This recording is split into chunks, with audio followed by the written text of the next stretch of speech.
What's up, everybody? Mark Douglas Jr. here, and this week we're talking about what you're reading now. I have several books that I'm currently reading, which is unusual for me. I usually only stick to one.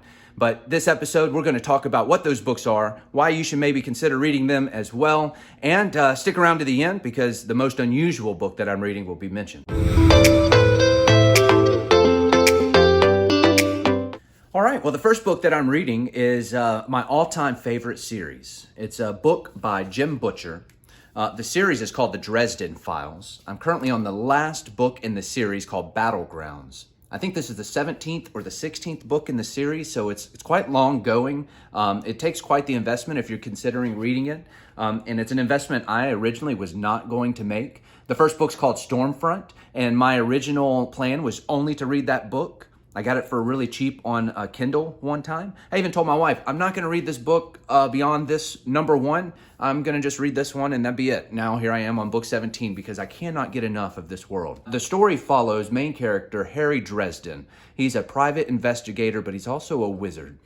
He's based out of Chicago, and anytime Chicago PD has an unusual mystery that they cannot solve with unexplainable events, they call in the private investigator. And he comes in with an unusual characteristic of being a wizard that enables him to solve these crimes in ways that the police department cannot. Anytime Jim Butcher puts out something for Harry Dresden, I'm all in. He could probably put poop in a box and put Harry Dresden on it. I'll probably buy it. That's how good this series is. Highly recommend. All right, well, the next book series that I'm currently reading is you've probably heard of a little known movie called Ready Player One. And I read that book and it was absolutely amazing. I really enjoyed it. It's what you call a lit RPG, literary role-playing game. Elements are in it where you have a main character who is starting at a low level, but they slowly level up as the story goes on.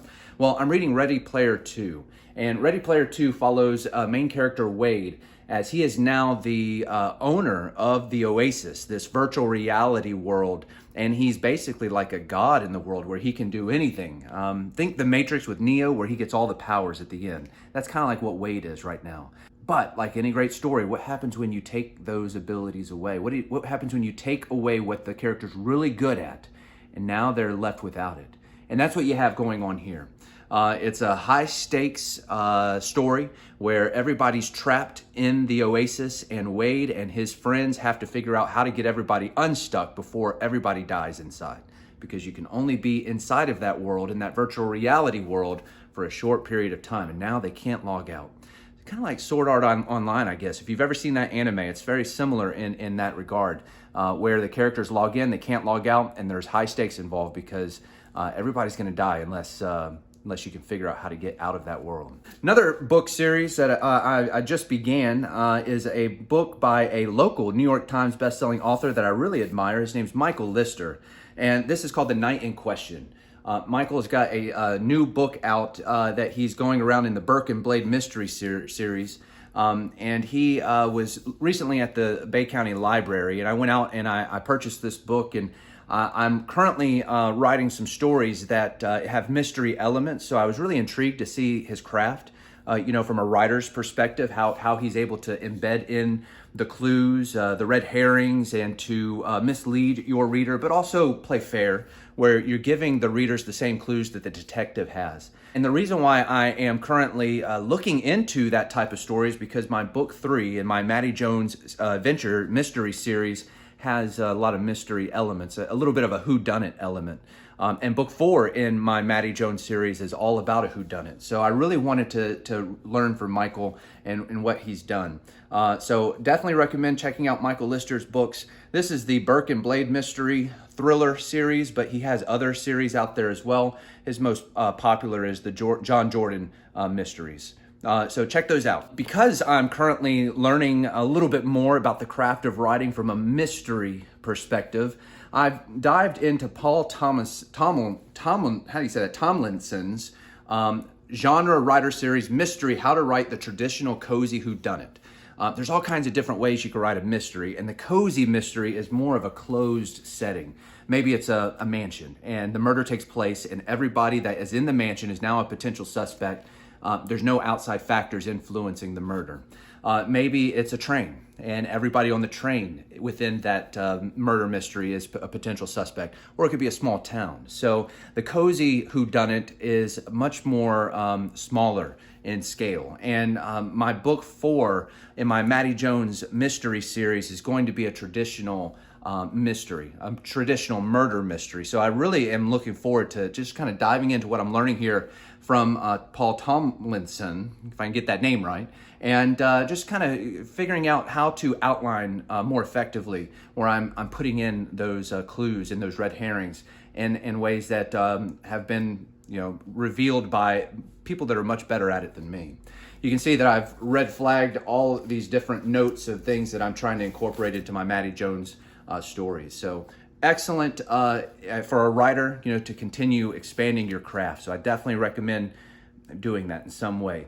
Not just reading your fiction, but also reading some books that are a little bit self-help. All right, the last one that I am currently reading, this is such a nerd book.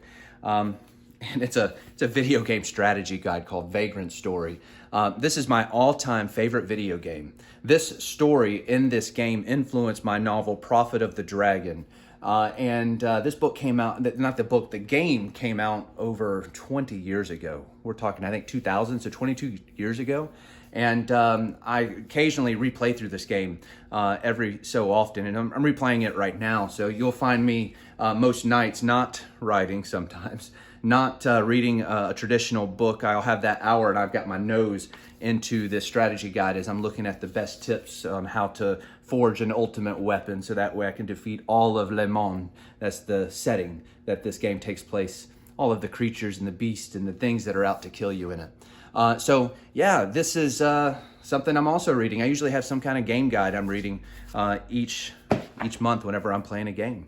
So that's what I'm reading now. I've kind of got my nose in a bunch of different areas, which is unusual for me because I usually like to focus on one book at a time. But I don't know. I just have been diving into some different areas lately. So what are you reading? I'd love to know. Let me know in the comments. And I'd love to spark up a conversation about some books you might recommend for me, because obviously, as you can see, I need one more.